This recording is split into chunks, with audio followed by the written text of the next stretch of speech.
your time. And now, blockbuster director Bobby గారిని మాట్లాడాల్సిందిగా కోరుకుంటున్నాం. అందరికీ నమస్కారం అండి. వచ్చిన మీడియా మిత్రులందరికీ. జనరల్గా ఒక సినిమా రిలీజ్ అయిన తర్వాత ఎవరైనా పిలిస్తే వేణు పిలవంగానే వెంటనే రావాలనిపించింది. వచ్చి మనం ఏం మాట్లాడతామంటే సినిమా చూడండి, అలా ఉంది ఇలా ఉంది రెవెన్యూ అని. కానీ వీళ్ళ కన్నీళ్ళు, వీళ్ళ ఆనందం, వీళ్ళ ఎమోషన్ అది సరిపోద్ది సమాధానం. అంటే నేను తీసిన సినిమాకి ఎమోషన్ అవటం ఓకే, బట్ ఎక్కడో ఉన్న మట్టిలో మాణిక్యం అంటున్న మనోడు బోసు ఇంత మంచి సినిమా తీస్తే ప్రతి ఒక్కళ్ళు ఎమోషన్ ఫీల్ అవుతున్నారు. చాలా రేర్గా కుదిరిద్ది ఇది. అంటే అసిస్టెంట్ డైరెక్టర్ల దగ్గర నుంచి లిరిక్ రైటర్లు, యాక్టర్సు, ప్రొడ్యూసర్సు, డిస్ట్రిబ్యూట్ చేసిన వాళ్ళు అందరూ ఎమోషన్ అవుతున్నారు. చాలా రేర్ మూమెంట్. చాలా చాలా ఫ్యూ ఫిల్మ్స్కి ఇలాంటి వైబ్రేషన్స్ కుదురుతాయి. బోసు బోసు అనగానే నోసు పగిలిపోద్ది అంటాడు ముఠా మేస్లో చిరంజీవి గారి పేరు బోసు. అలా మనోడు బాక్సులు బద్దలు కొడుతున్నాడు, నోసులు కాదు. నువ్వు అమీర్పేటలో నిక్కరనగానే నిజంగా నీ కాన్ఫిడెన్స్కి నాకు యాజ్ ఎ డైరెక్టర్గా వణుకు పుట్టింది తమ్ముడు. నేను అందుకే సినిమా సక్సెస్ అవ్వగానే నేను ఫస్ట్ వేణుకి నీకు కాల్ చేశాను. నువ్వు సూటు కాదు, లుంగి కట్టుకో, ఏమైనా కట్టుకో. నీలో ఎంత హానెస్టీ ఉందంటే నిజంగా ఒక ఆర్ నారాయణ మూర్తి గారిని చూసినప్పుడు ఒక ఒరిజినాలిటీ ఉంటుంది చూసారా, అలా అంత హానెస్టీగా ఉన్నాడు మనోడు. అంటే ఎక్కడ ఫేక్ లేదు, ఎక్కడ పిఆర్ స్కిల్స్ లేవు. ఎవరు మాట్లాడుతున్నా సరే విజిల్స్ వేసేస్తున్నాడు. ఢిల్లీ హీరో మాట్లాడుతున్నా విజిల్ వేస్తున్నాడు, చైతన్య గారు మాట్లాడుతున్నా విజిల్స్ వేస్తున్నాడు. తను డైరెక్టర్ అనే విషయాన్ని మర్చిపోయి అంత ఎంజాయ్ చేస్తున్నాడు. నీకు సక్సెస్ ఎందుకు రాదు తమ్ముడు? బోసు బాక్సులు బద్దలు కొడతానే ఉండు. We love you so much. Venu, thanks for calling మీ. ఇక్కడికి రాగానే జనరల్గా నేను ఒక అరగంట ఉంటుంది అని చెప్పారు వేణు. నాకు వేణు చాలా ఇష్టం, అన్న అన్న అంటుంటాడు. సో రాగానే ఫస్ట్ నా రాంబాయికి మెసేజ్ చేశాను. మా ఇంట్లో ఫంక్షన్ ఉంది, రాంబాయి నేను రాలేను, చాలా ఎమోషనల్గా జరుగుతుంది, నన్ను క్షమించు. ఈ ఫ్యామిలీ ఫంక్షన్ ఇది ఇంకో ఫ్యామిలీ ఫంక్షన్లో నేను ఫ్యామిలీ పార్ట్ అయిపోయానని చెప్పాను. రిప్లై రాలేదు. రాంబాయ్ అర్థం చేసుకో.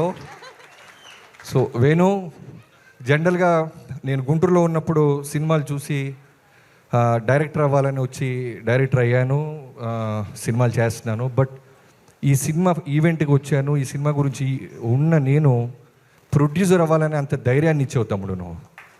ఫస్ట్ టైం అంటే వేణు, ఈటీవీ విన్ వీళ్ళందరూ కలిసి ఇంత మంచి రాజు వెట్స్ రాంబాయి అనే సినిమా రావటం అంటే మౌత్ పబ్లిసిటీతో స్టార్స్ అక్కర్లేదు, కంటెంట్ ఎమోషన్ ఉంటే చాలు, విజృంభిస్తే రెవెన్యూ అని ప్రూవ్ చేశారు చూసారా. So first of all thank you Venu for giving బోసు and ETV Win. Nitin brother, చాలా రోజుల నుంచి చూస్తున్నాను మిమ్మల్ని.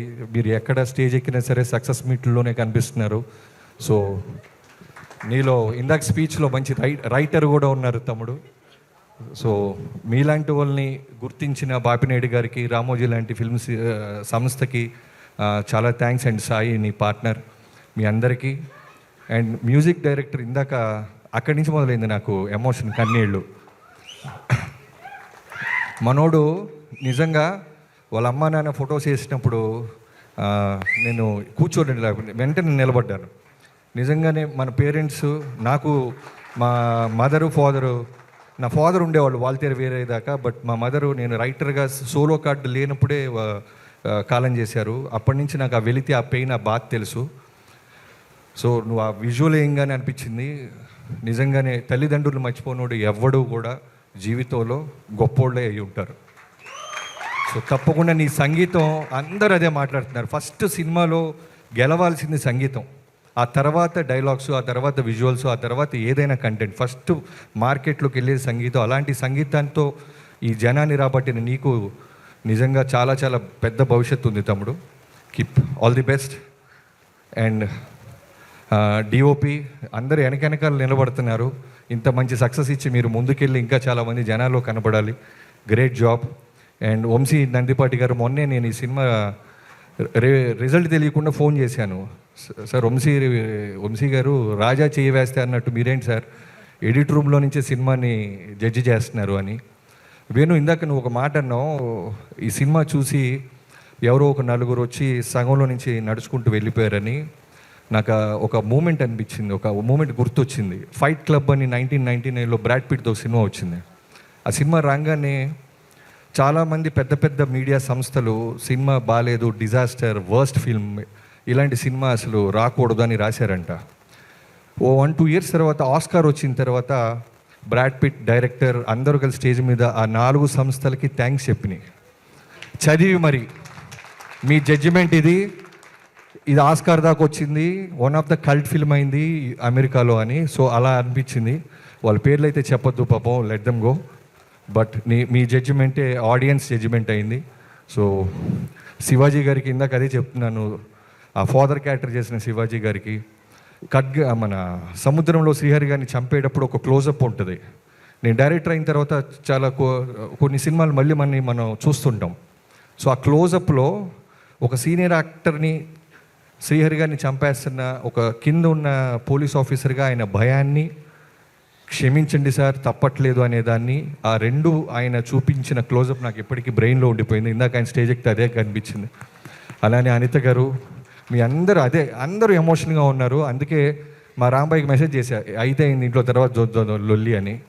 సో ఇంకెవరైనా మర్చిపోతే క్షమించండి. మిగతా ఆర్టిస్టులు అందరూ, తర్వాత మేజర్గా అఖిల్, మీ అమ్మా నాన్న కానిస్టేబుల్, ఇందాక కోనా గారు అన్నట్టు కానిస్టేబుల్ కొడుకు మెగాస్టార్ పవర్ స్టార్ అయినట్టు ఎవరి అబ్బా సొత్తు కాదు, టాలెంట్ ఉంటే సరిపోద్ది. సో ఫోకస్డ్గా ఉంటే సరిపోద్ది. సక్సెస్ ఖచ్చితంగా ఏదో రోజు మనం వెతుక్కుంటూ వస్తానికి అఖిల్ కూడా వన్ ఆఫ్ ద రీజన్గా నిలబడ్డాడు. అండ్ రాంబాయి, నువ్వు భవిష్యత్తులో ఎన్ని సినిమాలు చేసినా రాంబాయి అంటే నువ్వే గుర్తొస్తావమ్మా. గ్రేట్ సావిత్రి గారితో నేను పోలుస్తున్నారంటే చిన్న విషయం కాదు. నిజంగానే టీజర్ చూసినప్పుడు, ట్రైలర్ చూసినప్పుడు ఎంత బాగా అనిపించిందంటే ఆ అమ్మాయి చాలా హానెస్టీగా ఉంది. ఈ 2 పాత్రలు నిజంగా ఆ ఒరిజినల్ లవ్ స్టోరీ ఉన్న క్యారెక్టర్లు వెతుక్కొని మీ ఇద్దరి దగ్గరికి వచ్చి అనిపించింది. So I wish you all the best. ఆగన్నా. సో తర్వాత చైతు గారు, నిజంగానే మా రవి గారు చెప్పినట్టు చచ్చిపోతే బాగుండని అంత భయంకరంగా చేశాడంటే చిన్న విషయం కాదు. మీకు చాలా చాలా చాలా చాలా పెద్ద భవిష్యత్తు ఉంది మీకు, మీరు తడిగొట్టేసుకోవచ్చు హ్యాపీగా. సో ఇంకెవరైనా మర్చిపోతే క్షమించే. ఎడిటర్స్, అసిస్టెంట్ డైరెక్టర్స్ అందరికీ పేరు పేరున థ్యాంక్ యూ సో మచ్. ఈ సినిమా ఖచ్చితంగా చూడండి అని చెప్పాల్సిన అవసరాన్ని దాటేసింది. ఈ స్టేజ్ మీద ఉన్న ఆనందమే దీనికి పెద్ద సాక్ష్యం. I wish you all the best and keep growing. Thank you so much. అందరికీ మర్చిపోయింది, క్షమించు. ఫైనల్గా తమ్ముడు, నువ్వు పాటలు రాసినట్లేదు, యుద్ధం చేసినట్టుంది ఇందాక. అలా అగ్రెసివ్గా రాసావు పాటలు. సో తప్పకుండా మా చిరంజీవి గారి సినిమాలో కూడా మీరు రాస్తే మా పాటలు బాగుంటాయి. అండ్ బోసు, నేను స్టేజ్ మీదే అడుగుతున్నాను, నా నెక్స్ట్ చేయబోతున్న చిరంజీవి గారి సినిమాలో నువ్వు ఒక క్యారెక్టర్ చేయాలి తమ్ముడు. బాస్తో చేయాలనిపించింది నాకు. ఎందుకంటే ఆ హానెస్టీ నాకు చాలా బాగా నచ్చింది. చాలా రేర్గా కనిపిస్తారు. ఓకేనా కాదా? ఓకేనా. Thank you so much. That's amazing. కాదు బాబీ గారు, మేము ఏదైనా అప్డేట్ బాస్ గారు cinema update acting with boss, ఇది అప్డేట్. ఓకే, అరే ఓకే. శ్రీ విష్ణు గారు